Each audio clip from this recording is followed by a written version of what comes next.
నెత్తికెక్కి అహంకారంతో మాట్లాడిండు. ఇక బీఆర్ఎస్ మొదలట, బీఆర్ఎస్ విత్తనాన్ని మొదలని అన్నాడు. అన్నదా భూమిని చీల్చుకొని విత్తనం ఎట్లా మొలుస్తుందో బీఆర్ఎస్ పార్టీ రేవంత్ రెడ్డి గుండెల్లో నుంచి గెలిచింది. ఒక్కటేమి గెలవలే. రేవంత్ రెడ్డి నువ్వు విత్తనం మొదలని అంటే నీ గుండెల్లో నుంచి 4,000 మంది సర్పంచులు మొలిచింది. బిడ్డ జాగ్రత్త.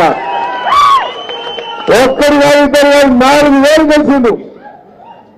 అరే మా గవర్నమెంట్ నువ్వు 10 పైసలు గెలవలే. నీ గవర్నమెంట్ లో 40% గెలిచింది ఇవాళ బీఆర్ఎస్ పార్టీ. ఇది దేనికి సంకేతం? మళ్ళా వచ్చేది గులాబీ జెండా కేసీఆర్ ముఖ్యమంత్రి కాబోతున్నాడు. మా క్రాంతి గారు అన్నది ఇప్పుడే పోలీసులు చాలా హుషారు చేస్తున్నా, తిప్పలు పెడుతుంది అన్నా అన్నాడు. ఎస్పీ గారు జాగ్రత్త, మా కార్యకర్తలను ఎవరన్నా ఇబ్బంది పెడితే ఇంకా 2 ఏళ్ళలో మళ్ళా బీఆర్ఎస్ గవర్నమెంట్ వస్తుంది. మా అక్క చెప్పినట్టు మంత్రి నేనే వస్తా, మీ సంగతి చెప్తా. పోయిన తాప మనం ఎవరిని ఏమనలే. ఎంతసేపు పని చేయాలి పని పడబడ్డం. 200 పింఛను 2,000 చేసిండు కేసీఆర్. ఆడమిట పెళ్లికి కళ్యాణ లక్ష్మి ఇచ్చిండు కేసీఆర్.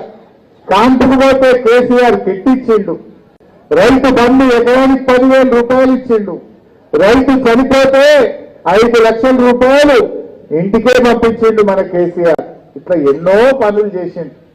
గొర్రెలు ఇచ్చిండు, చేప పిల్లలు ఇచ్చిండు, దళిత బంధు ఇచ్చిండు. చాలా మంచి కార్యక్రమాలు చేసిండు. మనం ఎంతసేపు పనెట్లా చేయాలనో ఆలోచన చేసినాం. ఈ తాప మాత్రం ప్రజలకు పనిచేస్తాం. ఎవరెవరైతే మా ఊరు తిప్పలు పెట్టిందో వాళ్ళ పని కూడా పడతాం. బిడ్డ ఇచ్చిపెట్టేది లేదు. ఈసారి మీరు ధైర్యం ఉండండి. అరే తక్కువ మాటనా ఇది?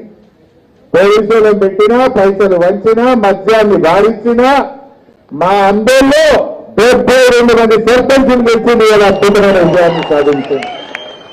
మీ అందరికీ శుభాకాంక్షలు.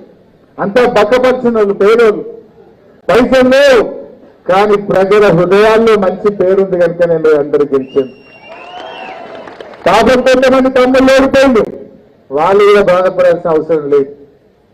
నా దృష్టిలో గెలిచిన సర్పంచులకు బాధ్యత ఉంది, ఓడిపోయిన సర్పంచ్ అభ్యర్థులకు భవిష్యత్తు ఉందని. భవిష్యత్తును ఎందుకంటున్నా, ఈ తాపను ఎంతగా చూసినా పోయిన తాప ఓడిపోయిన వాళ్ళంతా ఇప్పుడు గెలిచారు చాలా మంది. ఈ తాప ఓడిపోయిన మళ్ళీ తాప మన గవర్నమెంట్ ఉంటుంది, మళ్ళీ మీరే గెలుస్తారు, గ్యారెంటీ గెలిపిస్తారు మీ అందరూ. పాపం కొంతమంది ఓడిపోయినా బాధపడకండి. మా గెలిచిన వాళ్లకు మీరు కూడా ధైర్యంగా ఉండండి. పైసలు వస్తాయా రావా డౌట్ అవసరం లేదు.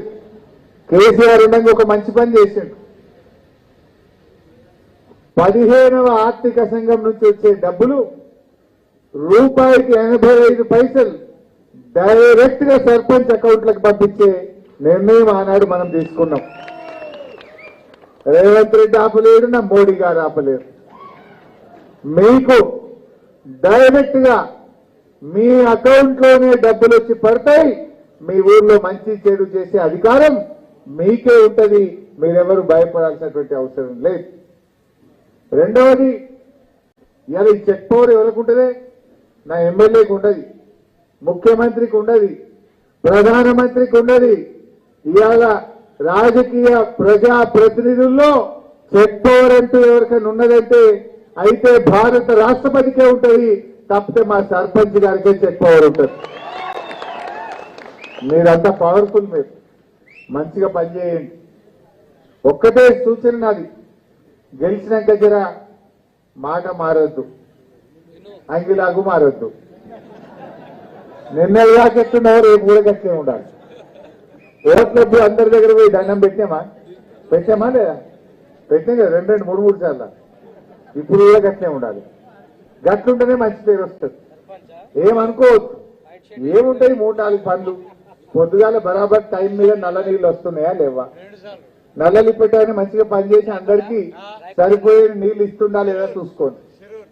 రెండోది ఏముంటది, పొద్దున్నే